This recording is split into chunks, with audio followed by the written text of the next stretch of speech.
Hello મિત્રો, કેમ છો? મજામાં? તો બધા મજામાં જશો. તો આજે આપણે બનાવવાના છીએ કચરિયું. આ કચરિયું મને મારા દાદીમાએ શીખવાડ્યું હતું અને એટલું ટેસ્ટી અને સરસ કચરિયું બનાવે છે ને કે તમે બહારના કચરિયા પણ ભૂલી જશો તેવું ટેસ્ટી મારા દાદીમાં કચરિયું બનાવતા હતા. તો કચરિયું બનાવવા માટે જુઓ, એ મેં મગજના બી લીધા છે, પછી કાજુ બદામ, પછી આ સૂંઠનો પાવડર લીધો છે, પછી આ જે ટોપરું હતું તેને મેં છીણી નાખ્યું હતું સૂકા ટોપરાને, પછી અહીંયા જો ખજૂર લીધી છે અને આ ગોળ લીધો છે અને આ ખસખસ લીધી છે. જો તમારે ગંઠોળાનો પાવડર લેવો હોય તો તમે લઈ શકો છો. તો જો આ બધી સામગ્રી મેં કચરિયામાં એડ કરવા માટે લીધેલી છે અને આ કચરિયું તમે એક વખત ચોક્કસથી બનાવજો. ખૂબ સરસ કચરિયું બનીને તૈયાર થાય છે. આ મારા દાદીમાની રેસીપી છે. મારા દાદીમાએ મને શીખવાડ્યું હતું એટલે હું આ રીતે જ કચરિયું બનાવું છું અને કચરિયું એટલું સરસ બને છે ને તમે નહીં માનો. ખૂબ જ સરસ કચરિયું આ તૈયાર થાય છે બનીને ઘરે. અને ઘરની સામગ્રીમાંથી કચરિયું આપણે બનાવીએ ને ઘરે તો કચરિયું કંઈક વાત જ કંઈક કચરિયાની અલગ હોય છે. તો જો કચરિયું બનાવવા માટે આને આપણે તલને મિક્સર જારમાં એડ કરીશું અને તલને આપણે પીસી નાખીશું. બહુ આપણે વધારે પડતા પીસવાના નથી. આ રીતે થોડા હદ કચરા રહે તેવા તલને આપણે પીસવાના છે. થોડા હદ કચરા જ રહેવા જોઈએ. જો વધારે તલ પીસાઈ જશે ને તો કચરિયું સારું નહીં બને તે માટે. અને જે બીજા તલ છે તેને મેં થોડા વધારે પીસ્યા છે. જુઓ, આને મેં થોડા વધારે પીસી નાખ્યા છે પહેલાં. તો અને આ થોડા આખા રહેવા દીધા છે. જુઓ, અને હદ કચરા જ તલને પીસ્યા છે. હવે આપણે ગોળ એડ કરી દઈશું. આપણે ગોળ જે પછી તલ કરીએ છીએ ને તેમાં જ ગોળને એડ કરી દેવાનું છે. પછી જે તલ ક્રશ કરીએ છીએ ને તેમાં જ આપણે ગોળને એડ કરી દેવાનું. આ રીતે ગોળ એડ કરી દઈશું અને આપણે ખજૂર તેમાં એડ કરી દઈશું એટલે ખજૂર પણ સરસ અંદર મિક્સ થઈ જાય. ખજૂરના ઠળિયાને મેં કાઢી નાખ્યા હતા. આ રીતે થોડા તલ અલગ પીસવાથી શું તલ એકદમ ભૂક્કો નથી થઈ જતો. એટલે આપણે આ થોડાક તલ આખા રહેવા દીધા છે, અલગ પીસ્યા છે અને પેલા તલ થોડા વધારે પીસ્યા છે. તો જો અહીંયા જુઓ સરસ પીસાઈ ગયું છે. ગોળ અને તલ સરસ મિક્સ થઈ ગયું છે, ખજૂર ને બધું, અને તેલ જુઓ બધું તલનું બની ગયું છે અંદર. તો હવે આપણે તેને કાઢી લઈશું. આ રીતે તમે બનાવજો. ખૂબ જ સરસ કચરિયું બનીને તૈયાર થાય છે. અને બહારના કચરિયામાં શું અત્યારે કશું નાખેલું જ નથી હોતું અને લાવીએ છીએ ને તો પણ આપણને એટલું મોંઘું કચરિયું પડે છે ને. અને ઘરે આપણે એટલો સામાન પણ નથી થતો અને ઓછા સામાનમાં જ આપણે ઢગલો કચરિયું ઘરે બનાવી દઈએ છીએ. મારે આ સામાન લાવવામાં પણ એટલા બધા પૈસા નથી ગયા. આ સસ્તામાં જ બધો સામાન આવી ગયો અને તમે જોઈ શકશો કે કેટલું બધું કચરિયું અહીંયા તૈયાર થયું હતું. આટલું કચરિયું આપણે બહાર લેવા જઈએ ને તો 500 રૂપિયાથી નીચે ના આવે એટલું કચરિયું. એટલું કચરિયું અહીંયા મેં ઘરે બનાવીને તૈયાર કર્યું હતું એકદમ થોડી જ સામગ્રીમાંથી. અને પૈસા પણ થોડા જ ગયા છે મારા. તો જો આ રીતે પછી જે બીજા તલ પીસ્યા હતા ને તેને આ રીતે આપણે મિક્સ કરી દઈશું. જુઓ, આ રીતે જે આપણે પહેલાં તલ પીસ્યા હતા ને તે તલને આ રીતે મિક્સ કરી દેવાના અને આ રીતે જુઓ આ રીતે મસળતા જવાનું. જુઓ, આ તમને એકદમ લાગશે કે એકદમ ભેગું થઈ ગયું છે પણ હમણાં જોજો સરસ છૂટું કચરિયું અહીંયા તૈયાર થશે. હજી આપણું કચરિયું એકદમ કોરું છે પણ હજી આપણે અંદર બધી સામગ્રી એડ કરીશું ને એટલે કચરિયું આપણું સરસ તૈયાર થઈ જશે. તો જો એ તલ એડ કરીને આ રીતે આપણે મિક્સ કરી દેવાનું છે. જે તલ આપણે પહેલાં પીસ્યા નહીં રહ્યા. થોડા તલ વધારે આપણે પીસવાના અને થોડા તલને થોડા આખા જ રહેવા દેવાના છે. હવે જુઓ અહીંયા મેં મગજના બી લીધા છે.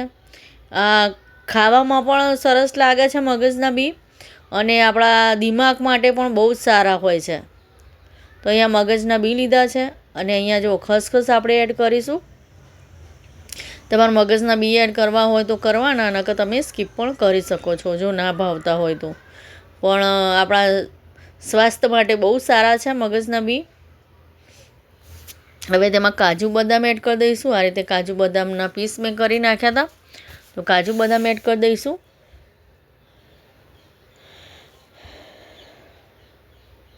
હવે અહીંયા જો ખસખસ મેં લીધી છે. આમાં તમારે જો ગંઠોળાનો પાવડર એડ કરવો હોય તો પણ તમે કરી શકો છો, પણ મારા છોકરાઓને અહીંયા ભાવતો નથી એટલે મેં અહીંયા એડ કર્યો નથી.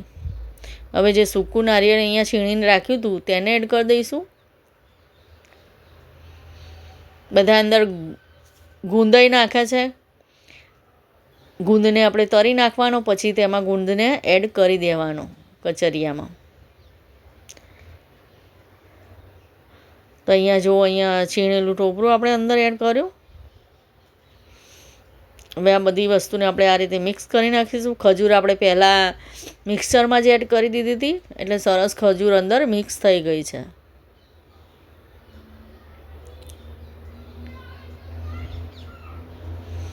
આ બધું આપણે પછીથી એ માટે એડ કર્યું ને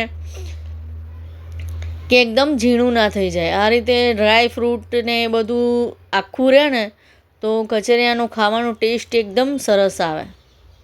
તમે જુઓ તો અત્યારે તમે જોઈ શકશો કે બહારના કચરિયામાં તો આવું બધું કશું નાખેલું હોતું નથી. બહારના કચરિયામાં તમે જુઓ તો ખાલી તલ હોય ને, ખાલી તેલ નાખેલું હોય છે બસ, બીજું કશું અત્યારે બહારના કચરિયામાં આવતું નથી. અને પૈસા પણ તમે જુઓ તો ઢગલો પૈસા લઈ લે છે આ લોકો. તે માટે ઘરે જ આપણે આ રીતે ખૂબ જ સરસ અને આપણે જે મનપસંદ વસ્તુ અંદર એડ કરીને આપણે બનાવવું હોય ને કચરિયું, તો આ રીતે આપણે બનાવી શકીએ છીએ. અત્યારે બહારના કચરિયામાં તો નથી કાજુ બદામ આવતા કે નથી કશું આવતું, ખાલી પેલા પાવડર નાખેલા આવે છે, સૂંઠ નાખેલી આવે છે અને પેલા ગંઠોળાના પાવડર નાખેલો આવે છે બસ, બીજું કશું જ અંદર નાખેલું આવતું નથી, ખાલી તલ જ હોય છે અંદર. પણ ઘરે આપણે આ રીતે બનાવીએ ને તો આપણે આ શું જે મનપસંદ વસ્તુ અંદર એડ કરવી હોય ને તે કરી શકીએ છીએ. હવે અહીંયા જો મેં તલનું તેલ લીધું છે તો અહીંયા મેં અંદર તલનું તેલ એડ કર્યું. જુઓ હવે તમને કચરિયું લાગશે બરાબર કે કચરિયું હવે સારું તૈયાર થયું છે. તો તલનું તેલ આપણે એડ કરીશું અંદર. તલનું તેલ મેં અલગ મંગાવીને રાખ્યું હતું. હવે શિયાળામાં અમે તલનું તેલ ખાઈએ છીએ એટલે તલનું તેલ મારે પડ્યું જ હોય છે, તો તલનું તેલ અંદર એડ કરી દઈશું.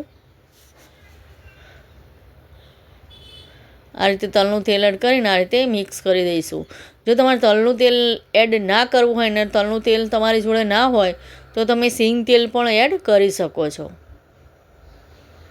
સિંગ તેલથી પણ સરસ ટેસ્ટ આવે છે કચરિયાનો. તો જો આ રીતે જો તેલ એડ કરીને આ રીતે મિક્સ કરી નાખ્યું તો અહીંયા આપણું કચરિયું તૈયાર છે. તો હવે તેને એક બાઉલમાં આપણે કાઢી લઈશું. આ રીતે બાઉલમાં તેલ લગાવી દઈશું જેથી સરસ કચરિયું નીકળી જાય.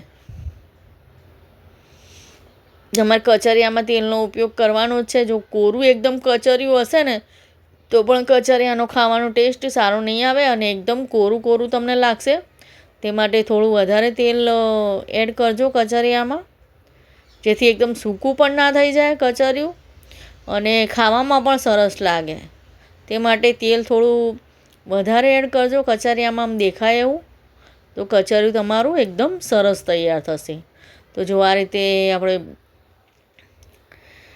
આ રીતે એડ કરી દઈશું વાટકામાં બધી વસ્તુને. જુઓ કાજુ બદામ મગજના બી બધું એડ કરી દઈશું અને જે કચરિયું હતું તેને આ રીતે આપણે વાટકામાં ભરી દઈશું. જો આ રીતે દબાઈ દબાઈને ભરીશું એટલે સરસ કચરિયું આપણું બનીને તૈયાર થાય.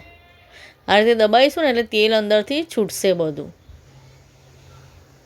જે તલનું તેલ છે ને એ બધું આપણે એડ કર્યું ને એ બધું છૂટશે અંદરથી અને આપણું કચરિયું એકદમ સરસ તૈયાર થશે. હજી આપણે આમાં તેલ એડ કરીશું. હજી આપણું કચરિયું એકદમ કોરું દેખાતું હશે તમને. જુઓ, અને કચરિયામાં જો તેલ હોય ને તો જ સરસ ટેસ્ટ આવે છે. અને તમે સિંગ તેલના બદલે તમે થોડું આ તલનું તેલ એડ કરો ને તો સ્વાસ્થ્ય માટે ખૂબ જ સારું છે અને શિયાળામાં આપણે ખાઈએ ને તે માટે તો ખૂબ જ સારું હોય છે તલનું તેલ. તે માટે તમે બનાવો તો ખાસ કરીને તલનું તેલ જ એડ કરજો અંદર. તો શું આપણે વધારે પડતું તેલ એડ કરીએ ને તો પણ ખાવા નુકસાન નથી કરતું તલનું તેલ. તો જો આ રીતે આપણે તલનું તેલ ફરીથી એડ કરી દઈશું અને આ રીતે જો દબાઈ દઈશું. હવે તમને બતાવું કે કેવું સરસ કચરિયું આપણું તૈયાર થયું છે બનીને.